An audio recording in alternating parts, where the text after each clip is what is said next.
सबका एक बार फिर से स्वागत है हमारे channel fun by fantastic junior. आज हम आपके लिए लेकर आए हैं गिलहरी और जादुई तालाब की मजेदार कहानी। तो आओ शुरू करते हैं आज की कहानी। उससे पहले अगर आपने अभी तक चैनल को सब्सक्राइब नहीं किया है तो जल्दी से चैनल को सब्सक्राइब कर लो। हिंदी कहानी ऑफ स्क्विरल। एक जंगल में एक बुलबुल नाम की एक गिलहरी रहती थी। वह बहुत चंचल और उछल कूद करती थी। कई बार जंगल के जानवर उसे समझाते थे कि इतनी उछल कूद और शरारत करना ठीक नहीं है, लेकिन वह नहीं मानती थी।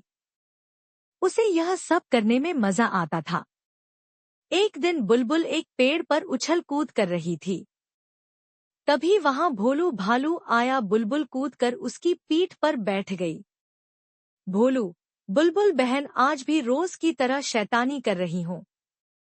पिछली बार तुम्हारे कारण मेरा पैर फिसल गया और मैं कीचड़ जा गिरा था। यह सुनकर बुलबुल हंसने लगी। बुलबुल, माफ करना भोलू, तुम्हें देखकर तुम्हें छेड़ने का मन करता है, लेकिन मैं वादा करती हूँ आज तुम्हारे साथ कोई शरारत नहीं करूंगी। भोलू एक पेड़ के नीचे लेटकर आराम करने लगता है। कुछ देर बाद बुलबुल की आवाज सुनकर उठ जाता है। बुलबुल, बचाओ बचाए, मैं यहाँ पेड़ की डाल पर फंस गई। भोलू वहां पहुंचता है तो देखता है बुलबुल अपनी पूंछ के सहारे लटकी हुई है और कभी भी गिर सकती है। वह दौड़ कर जाता है और सभी जानवरों को बुला लाता है।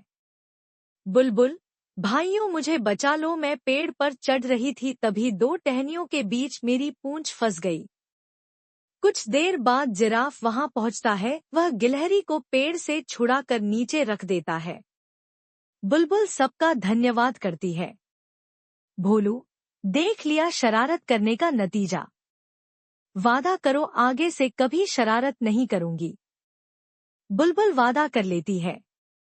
वह 2 दिन चुपचाप अपना खाना खाकर एक पेड़ पर बैठी रहती थी। लेकिन उसका मन बहुत उदास था। उसे तो उछल कूद करने में मजा आता था। एक दिन वह पेड़ पर बैठी थी, तभी उसने देखा चंचल बंदर इस डाल से उस डाल पर कूद रहा था।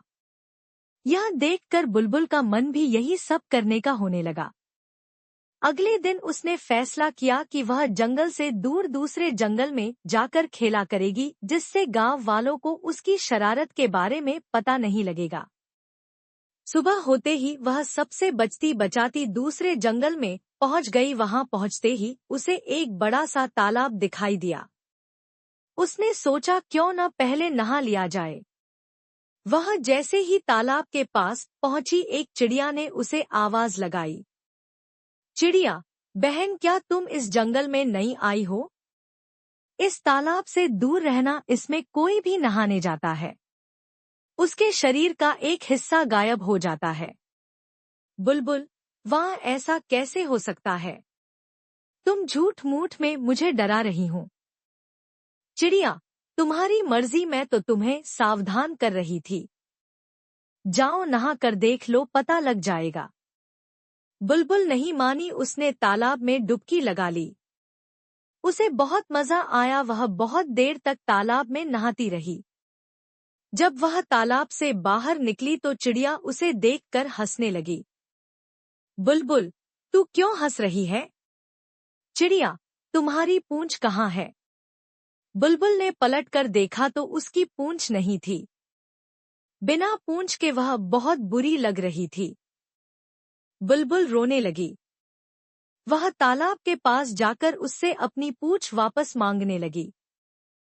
सुबह से शाम होने लगी, लेकिन तालाब से पूंछ वापस नहीं मिली। हार कर बुलबुल वापस चलने लगी। तभी तालाब से आवाज आई। तालाब, यह जादुई तालाब है, तुम्हें चिड़िया ने मना किया था यहाँ नहाने के लिए, लेकिन तुम नहीं मानी, इसलिए तुम्हारी पूंछ चली गई। बुलबुल, मुझे माफ कर दो, अब मैं कभी किसी से बिना पूछे उसकी कोई चीज इस्तेमाल नहीं करूंगी। तालाब, अब तुम अपने जंगल में जाकर सब जानवरों से माफी मांगो और आज से शरारत करना बंद करो। जंगल में सबकी मदद करो, फिर धीरे धीरे तुम्हारी पूंछ वापस आ जाएगी। बुलबुल जंगल में वापस आ जाती है। अगले दिन सब बिना पूंछ की गिलहरी की हंसी उड़ाने लगते हैं। लेकिन बुलबुल बुरा नहीं मानती, वह सबसे माफी मांगती है। फिर वह सबकी मदद करने का वादा करती है। वह बरसात में चिड़िया के बच्चों के लिए दाना लाकर देती है। पेड़ से फल तोड़कर नीचे गिराती है, जिससे भोलू भालू उन्हें उठाकर खा सके। इसी तरह वह सब जानवरों की मदद करने लगती है, जिससे सब उसे दुआएं देते हैं। उनकी दुआओं से उसकी पूंछ धीरे धीरे वापस आ जाती है। यह देखकर गिलहरी बहुत खुश होती है। शिक्षा: बिना आज्ञा किसी भी चीज को इस्तेमाल नहीं करना चाहिए।